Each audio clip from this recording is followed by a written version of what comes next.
مدینے پر حملہ کرنے کے لیے نکل رہے ہیں. اصل وجہ سن لیجئے بدر کی اصل وجہ. جب وہ لوگ 1000 کی تعداد میں مکہ سے نکل چکے تھے اور میرے آقا کو یہ خبر مل گئی, مخبر نے آ کر بتایا کہ جنگ کی تیاری سے مدینے کے اوپر حملہ آور ہونے کے لیے نکلے ہیں مکہ کے لوگ. اب نبی پاک صلی اللہ علیہ وسلم نے صحابہ سے فرمایا کہ ان کو مدینے پہنچنے مت دینا, اگر مدینے آ گئے تو مدینے کو توڑ پھوڑ کریں گے, شہر میں داخل ہوں گے, جنگ ہوگی تو کچھ نہ کچھ گھر ٹوٹیں گے, کسی کی آبادی اجڑے گی, کچھ نہ کچھ نقصان ہوگا, لہذا ہم خود مدینے سے باہر نکلتے ہیں. نبی پاک صلی اللہ علیہ وسلم اب اس ارادے سے اپنے صحابہ سمیت باہر نکلے. اس میں تعداد مختلف روایات کے مطابق 313, 314, 315, 319 اور ایک میں 360 اصحاب بدر کی تعداد پہ الگ الگ روایات ہیں. 313 صحابہ کی روایت بہت سارے محدثین نے روایت کی ہے, اور 360 کی بھی روایت ہے, 360 لوگ بھی تھے. بہرحال وہ اس طور پر کہ بچے دوسرے لوگ سب ملا کر کے کسی نے شمار کیا, اور کسی نے صرف خالص جنگ کرنے والوں کو شمار کیا. اس میں سارے بڑے بڑے اجلہ صحابہ ہیں, سیدنا ابو بکر صدیق, سیدنا عمر فاروق, سیدنا حیدر کرار, علی مرتضیٰ رضی اللہ تعالیٰ عنہ, دیگر اصحاب. ہاں, حضرت عثمان غنی رضی اللہ تعالیٰ عنہ اس میں شامل نہیں تھے. اس کی وجہ یہ تھی کہ حضور صلی اللہ علیہ وسلم کی بیٹی حضرت رقیہ بیمار تھیں, مدینے میں تھی. نبی پاک صلی اللہ تعالیٰ علیہ وسلم نے حضرت عثمان سے کہا کہ تم اپنی اہلیہ میری بیٹی کی تیمارداری میں رہو, تمہیں بدر میں شریک ہونے کا برابر ثواب دیا جائے گا. حضرت عثمان غنی مدینے میں تھے. اسی وجہ سے آج بھی اصحاب بدر کے ناموں کی جب تلاوت ہوتی ہے نا, تو حضرت عثمان کا نام بھی اس میں آتا ہے. وہ اگرچہ جنگ میں گئے نہیں تھے, لیکن اسماء بدر میں ان کا نام شامل ہے. آپ پڑھ کر کے دیکھنا یا سننا تو حضرت عثمان غنی کا بھی نام ہے, کیونکہ مال غنیمت جب تقسیم ہو رہا تھا تو حضور نے حضرت عثمان کو بھی اس میں سے حصہ دیا تھا. خیر, جب نبی پاک صلی اللہ تعالیٰ علیہ وسلم یہ صحابہ کو لے کر نکلے, اب مدینے سے 160 کلومیٹر مکہ کی طرف کا یہ راستہ ہے بدر. بدر ایک علاقے کا نام ہے, وہاں ایک کنواں تھا جس کا نام بدر تھا, جس کی وجہ سے اس علاقے کا نام بدر پڑا. اب حالات دیکھیں کیسے آزمائش کے بڑھتے گئے. میں مختصراً انداز میں آپ کے سامنے رکھوں گا. یہ جنگ کا پس منظر تھا, حضور لڑنے کے لیے گئے نہیں تھے بلکہ ڈیفینس کے لیے, کہ مکہ والے نکل چکے تھے. اب مکہ والے آ کر جس جگہ پڑاؤ کیے وہ بھی بدر تھا, وہاں کنواں تھا, پانی تھا, اس کے لیے وہاں پر ان لوگوں نے بھی قیام کیا. میرے آقا صلی اللہ علیہ وسلم نے بھی اپنا لشکر انداز کر دیا. صحابہ وہاں پر اتر پڑے, سب کے خیمے لگ گئے, اور کنویں کے پانی پر بھی قبضہ ہوا. اس کے بعد دیکھا صحابہ کے دل گھبرائے ہوئے تھے, کیونکہ حضور صلی اللہ علیہ وسلم اور صحابہ کو جو زمین ملی تھی وہ ریتیلی زمین تھی, بالو کی زمین, پاؤں دھس جایا کرتے تھے. اور کفار مکہ جہاں پر اترے تھے وہ تو سخت سپاٹ فلیٹ زمین تھی, مٹی کی زمین تھی, اور اس میں گھوڑے اچھی طرح دوڑتے تھے. یہ ریتیلی زمین پر گھوڑوں کے پیر بھی گھس جاتے اور انسانوں کے بھی. اچھا, یہ بات بھی میں بتا دوں, کل تعداد صحابہ اکرام رضوان اللہ تعالیٰ علیہ مجمعین کے ساتھ 313 صحابہ میں صرف 4 گھوڑے تھے. 4 گھوڑے, یہ 4 گھوڑوں پر بیٹھ کر کے گئے ہیں. کون سوار ہوا ہوگا, کون پیدل چلا ہوگا؟ اور اونٹوں کی کچھ تعداد, اس کے علاوہ تلوار سب کے پاس نہیں, اور جس کے پاس ہے ان کی سبزیاں بھی کٹتی نہیں. ان حالات میں تو وہ گئے تھے.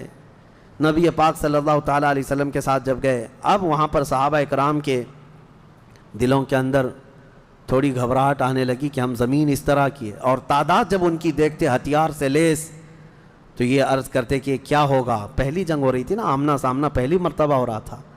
اب نبی پاک صلی اللہ تعالیٰ علیہ وسلم سب صحابہ کو لے کر رات کو بیٹھتے ہیں. اب اس میں جو نبی پاک صلی اللہ تعالیٰ علیہ وسلم کے سامنے صحابہ اکرام سے مشورہ ہو رہا تھا, اب وہ ایمان کی بات ہے.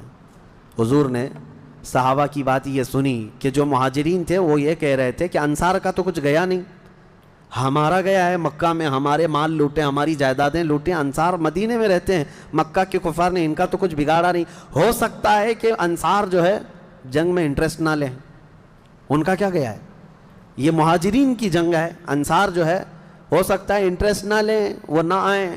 یہ ان کے دلوں میں بات تھی, حضور پاک صلی اللہ علیہ وسلم نے محسوس کر لیا, کیونکہ 69 انصار صحابہ اس کے اندر تھے. 69 بڑی تعداد ہوتی, 70 صحابہ تقریباً انصار تھے. اب دلوں میں جب یہ بات آئی مہاجرین کے کہ پتہ نہیں ہے لڑیں گے کہ نہیں لڑیں گے, کیونکہ ان کا تو کچھ گیا نہیں ہے نا.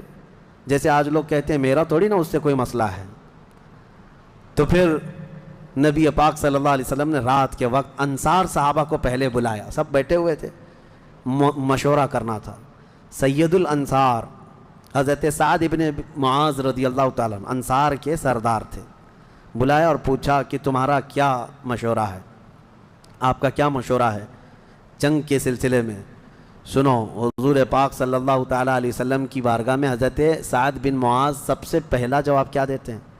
کہتے ہیں یا رسول اللہ صلی اللہ علیہ وسلم، پورے انصار کی طرف سے تو میں ترجمانی کرنے کے لیے کھڑا ہوں، لیکن میرے آقا کیا ہم بھی کوئی پوچھے جانے کی چیز ہیں؟ آپ کے سلسلے میں ہم بھی کوئی پوچھے جانے کی چیز ہیں؟ اور حضرت سعد ابن معاذ کہتے ہیں قسم رب ذوالجلال کی، مدینے سے برق الغماد یمن تک بھی آپ جائیں، انصار کا ہر بچہ آپ کے قدموں کے ساتھ ہوگا۔ آپ تو صرف بدر تک آئے یا رسول اللہ، اگر ہمیں پیدل یمن تک بھی لے جاتے ہم آپ کے پیچھے جاتے۔ ان کے الفاظ میں سناؤں، ایمان تازہ ہو جاتا ہے۔ حضرت سعد ابن معاذ رضی اللہ تعالیٰ عنہ فرماتے ہیں یا رسول اللہ صلی اللہ علیہ وسلم، آج میں سارے انصار صحابہ کی طرف سے ترجمانی کرتے ہوئے، جس کو کہتے ہیں ریپریزنٹیٹیو، میں کھڑا ہوں، عرض کرتا ہوں میرے آقا اگر کسی کے ذہن میں یہ بات ہے تو وہ نکال دے کہ ہم صرف اپنے وطن میں رسول اللہ کی مدد کرتے ہیں، بلکہ اللہ کے نبی صلی اللہ تعالیٰ علیہ وسلم جس کونے میں جائیں گے انصار کو وہاں حضور پائیں گے۔ اب حضور کی بارگاہ میں عرض کرتے ہیں آقا آپ کو کل اختیار ہے، آپ کو کل اختیار ہے۔ اب سنو حضرت سعد ابن معاذ کے یہ بدر کے میدان سے ایک دن پہلے کے الفاظ ہیں، ایک دن پہلے کے الفاظ ہیں، یا رسول اللہ صلی اللہ علیہ وسلم آپ کو کل اختیار ہے، جس کا رشتہ ملانا ہے ملا دیجیے آپ، اور جس کو توڑنا ہے آج ہی آپ فرما دیں، ہم ہمیشہ آخری سانس تک کے لیے توڑ دیں گے۔ اگر آپ فرما دیں کہ اس کی بیوی اس کے لیے حلال نہیں، اس کا بیٹا نہیں، یا رسول اللہ آخری سانس تک ہم اس سے رشتہ توڑ دیں گے۔ یہ بدر میں جانے سے پہلے حضرت سعد ابن معاذ کہتے ہیں جس کا رشتہ آپ ملانا چاہیں میرے آقا ملا دیں، اور جس کا ختم کرنا چاہتے ہیں توڑ دیں، اور جس کو موجودہ حالات میں رکھنا چاہتے ہیں میرے آقا پسند فرما لیں، اور ہمارے مال آپ کے لیے حاضر ہیں یا رسول اللہ، اور ہمارے جس قدر منشا ہو قبول فرمائیں۔ ہاں حضرت سعد ابن معاذ کہتے ہیں ہمارے پاس جو کچھ بھی ہے یا رسول اللہ یہ ہمارا مال حاضر ہے۔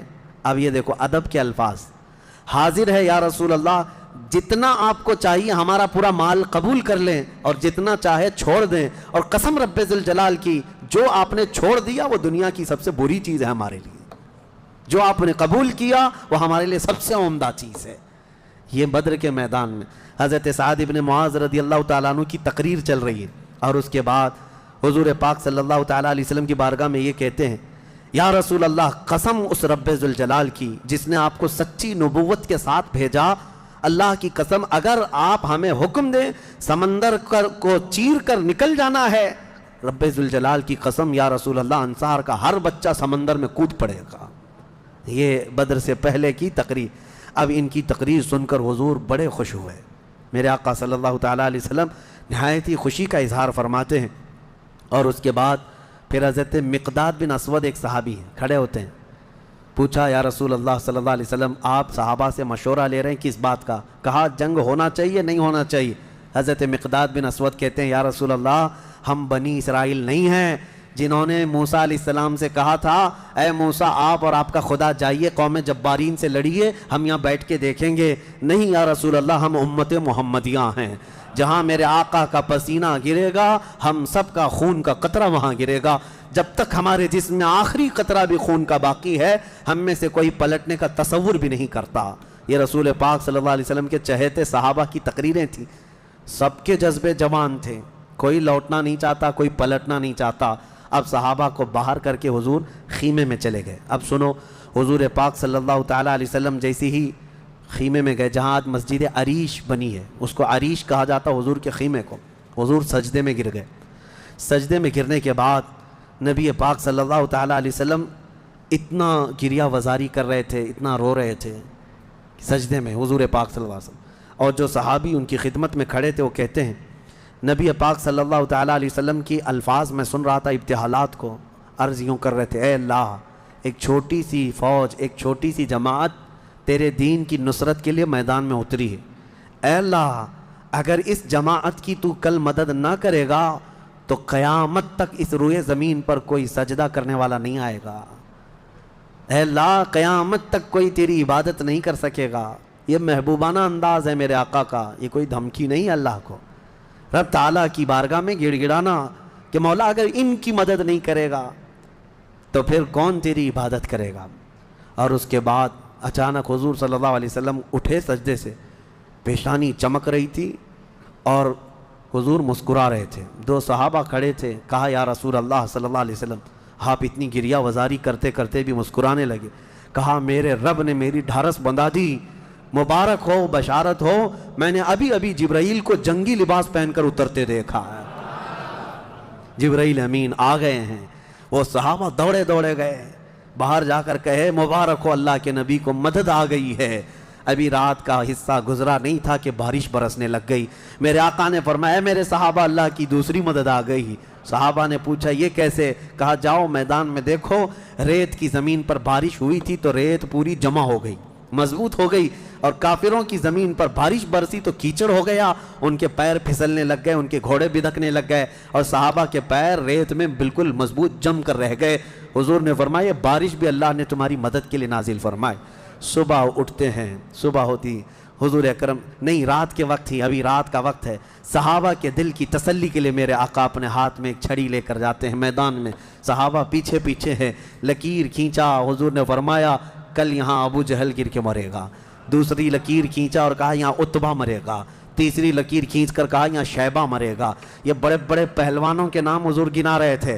صحابہ دل ہی دل میں خوش ہو رہے تھے، ان کا یقین کامل اتنا تھا نبی نے جو فرما دیا وہ ہو کر رہے گا۔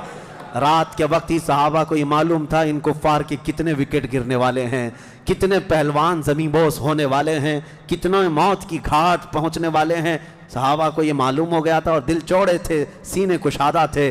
صبح ہوتی ہے، نبی پاک صلی اللہ تعالی علیہ وسلم ابھی اپنے خیمے میں تھے، عریش میں، میدان بدر کے خیمے میں تھے۔ ایک صحابی دوڑتے ہوئے آتے ہیں، آ کر کے بارگاہ مصطفیٰ میں عرض کرتے ہیں یا رسول اللہ صلی اللہ علیہ وسلم ہماری تعداد بڑھ گئی، ہماری تعداد بڑھ گئی۔ حضور پاک صلی اللہ علیہ وسلم سے وہ کہہ رہے ہیں پہلے کافروں کی تعداد اتنی زیادہ تھی، 1000 کی تعداد، صحابہ دیکھتے گھبرا جاتے، اور اس پر وہ کمینے کیا کر رہے تھے؟ رات بھر ناچ رہے تھے، گانے گا رہے تھے، کباب بھون رہے تھے، اور نعرے لگا رہے تھے جیت ہماری، جیت ہماری، جیت ہماری، جیت ہماری۔ ان کے الفاظ تھے، اشعار گنگنا رہے تھے، اور رات بھر کھانا پینا، رقص سرور، ڈھول باجے سب چلتا رہا، اور ادھر صحابہ عبادت میں مصروف ہیں، اللہ کی بارگاہ میں گڑ گڑا رہے ہیں۔ اور صبح جب ہوئی تو ایک صحابی دوڑتے ہوئے آئے، کہا میرے آقا ہماری تعداد بڑھ گئی ہے، 313 نکلے تھے لیکن میدان میں اب بہت زیادہ ہو گئے ہیں ہم لوگ۔ حضور پاک صلی اللہ علیہ وسلم نے فرمایا میرے چہیتے جاؤ، وہ ہماری تعداد نہیں، اللہ کے ملائکہ آ چکے، اللہ کے فرشتے آ چکے تمہارے اس فوج کے اندر۔ صحابہ کہتے ہیں جب میدان میں ہم اترے، اب یہ 17 رمضان المبارک جمعہ کا دن تھا، یوم البدر، یوم الفرقان جس کو کہتے ہیں۔ میرے عزیزو، اسلام کی عظیم تاریخ پنہاں ہے، اس میں عظیم تاریخ پنہاں ہے۔ نبی پاک صلی اللہ تعالیٰ علیہ وسلم کی طرف سے میدان بدر میں سب سے پہلے اترنے والے کون لوگ تھے؟ سب سے پہلے نبی پاک صلی اللہ تعالیٰ علیہ وسلم کی طرف سے حضرت امیر حمزہ رضی اللہ تعالیٰ، دوسرے حضرت ابو عبیدہ بن جراح، تیسرے حیدر کرار شیر خدا علی مرتضی رضی اللہ تعالیٰ عنہ۔ یہ تینوں حضرات اترے، اور ان کے مقابل میں جو کفار آئے تھے وہ اپنے اپنے وقت کے بڑے بڑے پہلوان تھے، بڑے بڑے پہلوانوں کو انہوں نے اتارا تھا میدان بدر میں۔ اور جب مقابلہ ہوا تو سب سے پہلا وار حضرت امیر حمزہ کا سامنے والے پر پڑا، وہ گاجر کی طرح کٹ کر گر گیا ایک ہی وار میں۔ حضرت ابو عبیدہ بن جراح زخمی ہوئے، سامنے والے سے تھوڑے زخمی ہوئے، پھر حضرت حمزہ نے وہ بھی محاذ سنبھالا اور ان کے مقابل کو بھی مار کر گرایا۔ ادھر حضرت علی کرم اللہ وجہہ الکریم کی عمر کم تھی، اس وقت ان کی عمر زیادہ نہیں تھی، 22 سال کی عمر یا 25 سال کے اس وقت کی عمر تھی حضرت علی کرم اللہ وجہہ الکریم کی۔ اس وقت حضرت علی جب آئے بالکل جوانی، یعنی 20-22 سال کی عمر، مولا علی کرم اللہ وجہہ الکریم نے اس سے جب مقابلہ کیا تو ذوالفقار حیدری نے ایسا ضرب لگایا کہ اس کی لوہے کی ٹوپی کاٹتے ہوئے 2 ٹکڑے ہو گئے۔ پہلی مرتبہ بدر کے میدان میں آواز آئی تھی سارے صحابہ کی اللہ اکبر، یہ نعرہ تکبیر تھا جو سب سے پہلے بلند ہوا۔ فرماتے ہیں اس آواز کی ہیبت ایسی تھی کہ کفار کے خیمے ہل گئے اور ان کی صفوں میں ہلچل مچ گئی، دہشت طاری ہو گئی۔ صحابہ کے اسی نعرے کو دیکھ کر علامہ اقبال نے شعر کہا تھا، یہ نکلے تھے مڑی ہوئی تلواریں لے کر، کٹی ہوئی اور زنگ آلود تلواریں لے کر جن سے سبزی نہیں کٹتی تھی، لیکن جب نعرہ لگائے تھے اللہ کی مدد ایسی آئی تھی کہ یہ سب زمین بوس ہو گئے دشمن۔ اقبال نے کہا تھا، کفر دم توڑ دے گا ٹوٹی ہوئی شمشیر کے ساتھ، کفر دم توڑ دے گا ٹوٹی ہوئی شمشیر کے ساتھ، گر تم نکلا جاؤ ایک بار نعرے تکبیر کے ساتھ۔ یہ انہی صحابہ کا نعرہ تھا جب انہوں نے پہلی مرتبہ بلند کیا۔ یہ لڑائی چلتی رہی شام تک، شام ہونے نہ پائی، دوپہر تک اس لڑائی کو پہلے ایک کے بعد دیگرے، اس کے بعد پھر گھماسان کی لڑائی ہوئی۔ لیکن کفار مکہ میں سے کچھ لوگ کہتے ہیں ہم تو بڑے حوصلوں سے آئے تھے لڑنے کے لیے، بڑے حوصلوں سے آئے تھے، جن کو یہ مدینے میں مکہ میں پکڑ کے مارتے تھے وہ آج ان کے مقابل میں تھے، کوئی کسی کا غلام تھا، کوئی کسی کا رشتہ دار بھی تھا، لیکن مقابلے میں جب آئے وہ کفار مکہ کہتے ہیں ہم تو بڑے ہمت کے ساتھ لڑنے کے لیے آئے تھے، لیکن جب ہم لڑنے جا رہے تھے تو ہمارے مقابل میں اجنبی لوگ آ رہے تھے، اجنبی لوگ آ رہے تھے، اور ان کی ہیبت ایسی طاری ہوتی کہ ہم نے ان کو نہ مکے میں کبھی دیکھا تھا نہ مدینے میں کبھی دیکھا تھا۔ یہ وہ بدری ملائکہ تھے جو جبرائیل امین کی سپہ سالاری میں آئے تھے۔ اب یہاں ایک بات میں بتانا چاہتا ہوں، ایک فرشتہ اتر جائے کافی ہے۔ آپ کو پتا ہے قوم شعیب جب نافرمانی کر رہی تھی تو اللہ تعالیٰ نے عذاب کیا بھیجا تھا؟ جبرائیل امین علیہ السلام کو اتارا تھا، انہوں نے ایک چیخ ماری تھی، چنگھاڑ، اور ان کی آواز کی ہیبت سے جتنے پہاڑوں میں تھے یہ قوم شعیب سب کے بھیجے کانوں سے نکل آئے تھے اور زمین پر گر کر مر گئے تھے۔ تو یہاں جبرائیل امین اکیلے آ جاتے، صرف آواز لگاتے، کسی کو تلوار اٹھانے کی بھی ضرورت نہیں، یہ 1000 پورے کیڑے مر جاتے۔ لیکن یہ وجہ کیا ہے؟ مفسرین نے فرمایا یقیناً ایک فرشتہ بھی مدد کے لیے کافی ہوتا، لیکن اللہ نے بدر کے میدان میں 5000 فرشتے اتارے، یہ عظمت مصطفیٰ کے لیے، یہ رسول اللہ کی عظمت کے لیے۔ کبھی کبھار تعداد جو ہے وہ شان بتانے کے لیے ہوتی ہے، عظمت بتانے کے لیے ہوتی ہے۔ ہاں ایک جھنڈا کافی ہوتا ہے، لیکن کبھی 10 جھنڈے لگاؤ تو اس کی عظمت بڑھ جاتی ہے۔ ہاں 2 باڈی گارڈ کافی ہوتے ہیں، لیکن 10 کھڑے ہو جائیں تو اس کی ہیبت اور طاری ہوتی ہے۔ یہ ایک انسانی ذہن بنا ہوا ہے۔ اللہ تبارک و تعالیٰ نے اپنے محبوب کی عظمت شان کی وجہ سے 5000 ملائکہ کو اتارا۔ اب یہ جنگ ہوتی رہی، اس میں صحابہ تو لکڑیوں سے جنگ کرتے رہے، سب تلواروں سے نہیں، کچھ صحابہ تو لکڑیوں سے جنگ لڑتے رہے، اور لکڑیوں سے ہی کئی کو مار کے گرایا، اور 70 جو ہے موت کے گھاٹ اتر گئے، اور اس میں معمولی 70 نہیں تھے، بڑے بڑے گرو گھنٹال تھے، جتنے بھونکتے تھے مکہ میں بیٹھ کر۔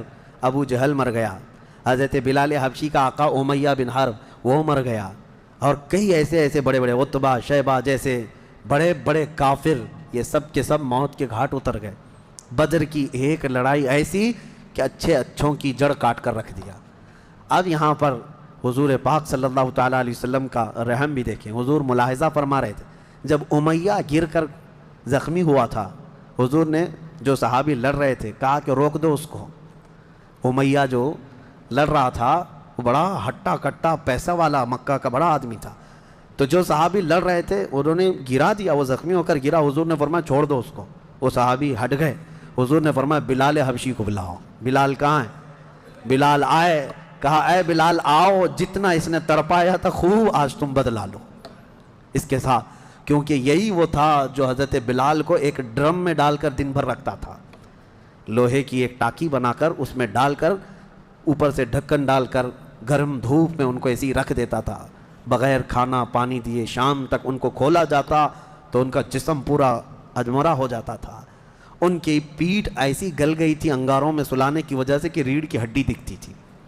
یہ حضرت بلال کے ساتھ کیا تھا، حضرت بلال حبشی نے مار کر اس کو ختم کیا۔ عدو اللہ، اور حضرت بلال مارتے وقت کیا کہہ رہے تھے یہ بھی سنیے، یہ صحابہ کا جذبہ ہے۔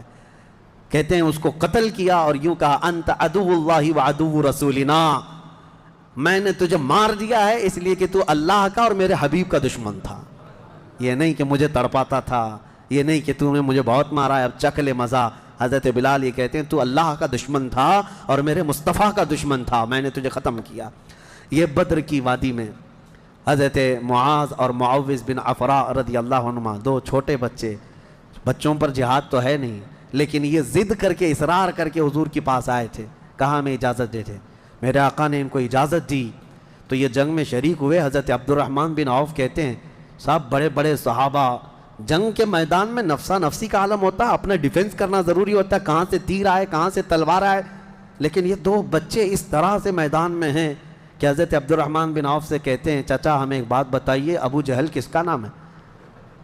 حضرت عبد الرحمن بن عوف کہتے ہیں میں ہنس پڑا، ان کی عمر 13 سال کے آس پاس کی تھی۔ کہتے ہیں یہ کیا کرو گے تم؟ وہ سردار قریش ہے، پہلوان ہے مکہ کا۔ ان بچوں نے کہا ہم نے دیکھا تو نہیں مگر سنا ہے اس خبیث کے بارے میں کہ وہ ہمارے آقا کو گالیاں دیتا ہے، وہ ہمارے نبی کو گالیاں دیتا ہے۔ یہ اصل محافظین مصطفیٰ تھے، محافظین ناموس رسالت تھے، نبی پاک صلی اللہ علیہ وسلم کی عزت کے لیے۔ میرے عزیزو یہ بچے کھیلنے کے لیے ضد نہیں کر رہے تھے، جان ہتھیلی پر لانے کے لیے ضد کر رہے ہیں۔ حضور پاک صلی اللہ علیہ وسلم کی بارگاہ میں آئے اور اس کے بعد حضرت عبد الرحمن بن عوف کہتے ہیں میں ابھی بات چیت کر ہی رہا تھا کہ ابو جہل سامنے گھوڑے پر بیٹھا جا رہا تھا، میں نے اشارے سے بتایا وہ دیکھو وہی مردود ہے جو گھوڑے پر جا رہا ہے۔ یہ دونوں بچے چیل کی طرح جھپٹ گئے اس کی طرف اور بھاگتے ہوئے اس کی طرف گئے۔ ابو جہل کو یہ ایکسپیکٹیشن ہی نہیں تھا، یہ امید ہی نہیں تھی کہ اس کے مقابل میں کبھی کوئی بچہ آ سکتا ہے۔ غرور و تکبر میں ہمیشہ وہ سوچتا تھا بڑے بڑوں سے ہی لڑنا ہے ہم کو، اور دیکھا تو چھوٹے بچے آئے، ایک بچے نے گھوڑے کی ٹانگ پر تلوار ماری، ابو جہل نیچے گر گیا، گھوڑا بھی گرا وہ بھی گرا، اور جیسے ہی گرا دونوں اس کے سینے پر چڑھ کر بیٹھ گئے، سینے پر چڑھ کر بیٹھ گئے اور گردن پر تلوار رکھی۔ تو جانتے ہیں ظالم یہ زمانے بھر کا بڑا گستاخ اور گستاخوں کا باپ کیا کہتا تھا، عربی میں شعر کہہ رہا ہے اس وقت، کہتا ہے میں عرب ہوں موت سے ڈرتا نہیں، میں عرب ہوں موت سے ڈرتا نہیں، لیکن افسوس مجھے اس بات کا ہے کہ میرے مقابل کا آیا نہیں۔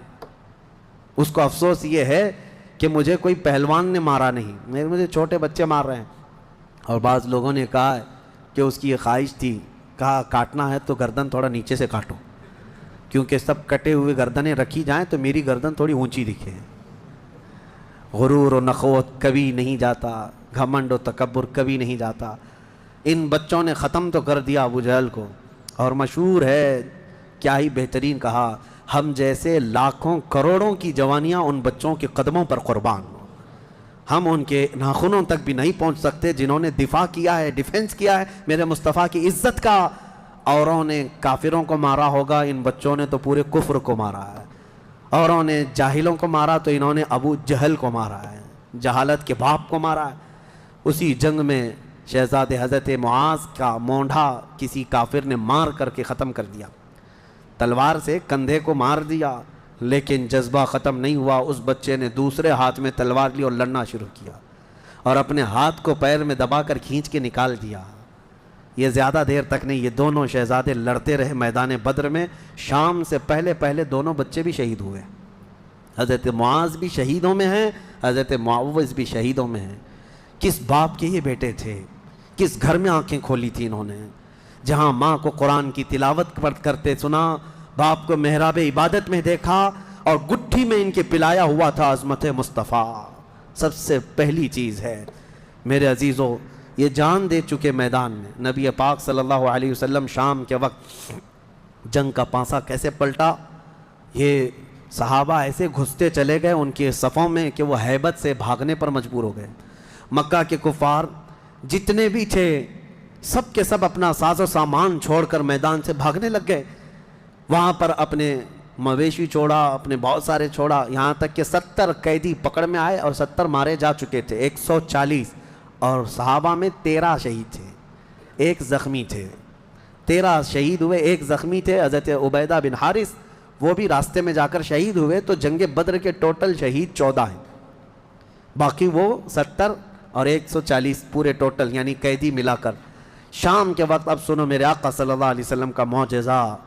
صحابہ کہتے ہیں حضور نکلے، میدان میں آئے، سب کافروں کی لاشیں ایک جگہ کھینچ کر لا کر گڑھے میں ڈال دی گئیں، لیکن لاشیں دیکھنے کے لیے حضور میدان میں جا رہے تھے۔